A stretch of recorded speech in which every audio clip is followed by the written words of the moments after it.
Uzdil HTML darsligi 6-cı qism HTML tekst formatlash va ekranda chiqarish xat kuchlari. Darslikning asosiy mazmuni HTML tekst formatlash xat kuchlari. To'rbet yuzdagi asosiy yozuv uchun formatlarini ko'rsatadi. Bu tövəndikisi HTML tekst formatlash xat kuchlari hisoblanadi. Buning asosida B xat kuchi tom xatga aniqlab berish ishlatiladi. B xat kuchi cho'ng nomerli xatga aniqlab berish ishlatiladi. EM xat kuchi ta'kidlangan xatga aniqlab berish ishlatiladi. I xat kuchi yantoq xatga aniqlab berish ishlatiladi. Small xat kuchi kichik nomerli xatga aniqlab berish ishlatiladi. Strong xat kuchi tavsiyali xatga aniqlab berish ishlatiladi. Sub xat kuchi tövənki burchakda ko'rsatilgan xatga aniqlab berish ishlatiladi. Sub xat kuchi yuqorqi burchakda ko'rsatilgan xatga aniqlab berish ishlatiladi. Iniz xat kuchi qistirma xatga aniqlab berish ishlatiladi. Del xat kuchi o'chirilgan xatga aniqlab berish ishlatiladi. Masalan, motor ko'rgichdagi ma'qul unum holatdagi xatlarningki asli kodga qaraydigan bo'lsak, buningki asli kodningki masalan ma'noga B xat kuchi ishlatilganligini, ma'noga strong xat kuchi ishlatilganligini, ma'noga B xat kuchi ishlatilganligini. Andan keyin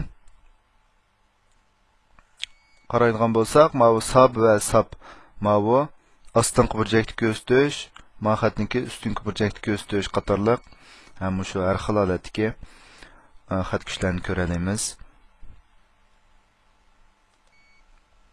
İkinci mazmun HTML kompüter ekranda chiqarish xat kuchlari.